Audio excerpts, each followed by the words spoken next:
জিদে মুর্শিদে যায়া মহিলা কতগুলার একত্র কইরা বেহেশতের টিকিট দেওয়া শুরু করছে। আসসালামু আলাইকুম রহমতুল্লাহ।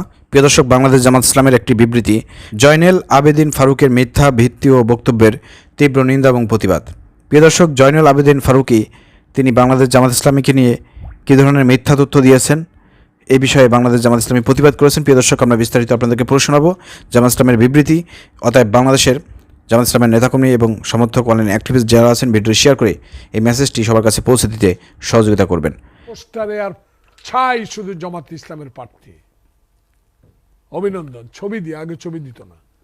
বিএনপি নেতা জনাব জয়নুল আবেদিন ফারুক জামাত ইসলামী মসজিদে মসজিদে মহিলাগুলোকে একত্রিত করে বেহেশতের টিকিট দেওয়া শুরু করেছে মর্মে যে ভিত্তিহীন মিথ্যা বক্তব্য দিয়েছেন তার তীব্র নিন্দা ও প্রতিবাদ জানিয়ে বাংলাদেশ জামাত ইসলামের সহকারী সেক্রেটারি জেনারেল মৌলানা রফিকুল ইসলাম খান 13 এপ্রিল নিম্নোক্ত বিবৃতি প্রদান করেছেন। তাহলে নির্বাচনে পোস্টার করে তারা নির্বাচনের দাবি করি আমরা আমাদের পানি দেই, আর মসজিদে কি গুরুত্ব একটা অভিযোগ আপনি প্রিয় দর্শক বুঝতেই পারতেছেন।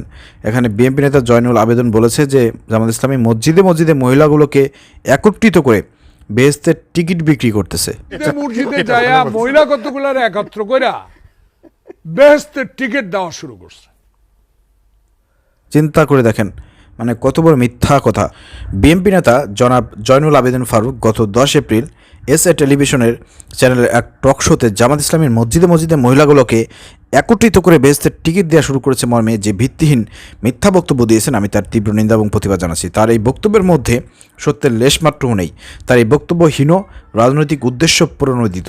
বাংলাদেশ জামাত ইসলামের জনপ্রিয়তা ঈর্ষান্বিত হয়ে তিনি জামাত ইসলামের বিরুদ্ধে আজগবি, বানোয়াট ও হাস্যকর বক্তব্য দিয়েছেন।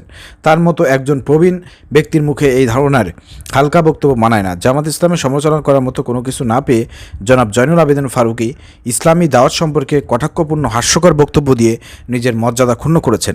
এভাবে আজগবি ও অসার বক্তব্য দিয়ে জনগণকে বিভ্রান্ত করার চেষ্টা অত্যন্ত হাস্যকর। নিজের অবস্থান ও মর্যাদার কথা চিন্তা করেই জামাত ইসলামী সম্পর্কে বানোয়াট ও হাস্যকর মিথ্যা বক্তব্য দেওয়া থেকে বিরত থাকার জন্য আমি বিএনপি নেতা জনাব জয়নুল আবেদিন ফারুকের প্রতি আহ্বান জানাচ্ছি। মৌলানা রফিকুল ইসলাম খান, সহকারী সেক্রেটারি জেনারেল, বাংলাদেশ জামাত ইসলামী।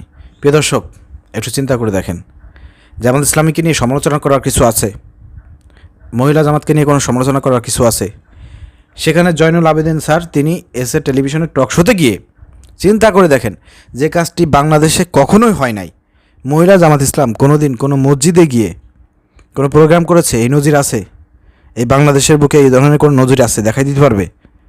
আছে? নাই। গত আওয়ামী লীগ সরকারও কোনো দিন এই আমাদের মহিলা জামাতের লোকদেরকে মসজিদ থেকে কোনো দিনও গ্রেপ্তার করতে পারে নাই। হ্যাঁ, গ্রেপ্তার করেছে বিভিন্ন জায়গা, বাসাতে, বিভিন্ন অফিসে, বিভিন্ন জায়গা আপনার প্রোগ্রাম করেছে মহিলা জামাত, সেই সব জায়গা থেকে গ্রেপ্তার করেছে। কিন্তু এখানে জয়নুল আবেদিন স্যার যে কথা বলেছে যে মসজিদে মসজিদে জামাত ইসলামী মহিলাদেরকে একত্রিত করতেছে এবং সেখানে জান্নাতের টিকিট বিক্রি করতেছে।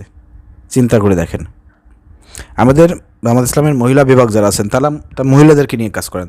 তারা বাড়িতে বাড়িতে গিয়ে ইসলামের দাওয়াত মানুষের কাছে পৌঁছে দিচ্ছে, ইসলামী রাজনীতির দাওয়াত পৌঁছে দিচ্ছে।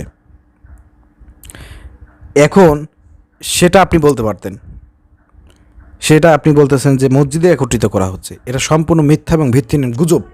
এবং সমালোচনা করার কিছু না পেয়েই জয়নুল আবেদিন এই যে জামাত ইসলামের জনপ্রিয়তা ঈর্ষান্বিত হয়ে তিনি এই ধরনের মিথ্যা বক্তব্য দিয়ে জামাত ইসলামকে বিভ্রান্ত করার চেষ্টা করতেছে এবং দেশের জনগণকে বিভ্রান্ত করার চেষ্টা করতেছে মিথ্যা তথ্য ছড়িয়ে।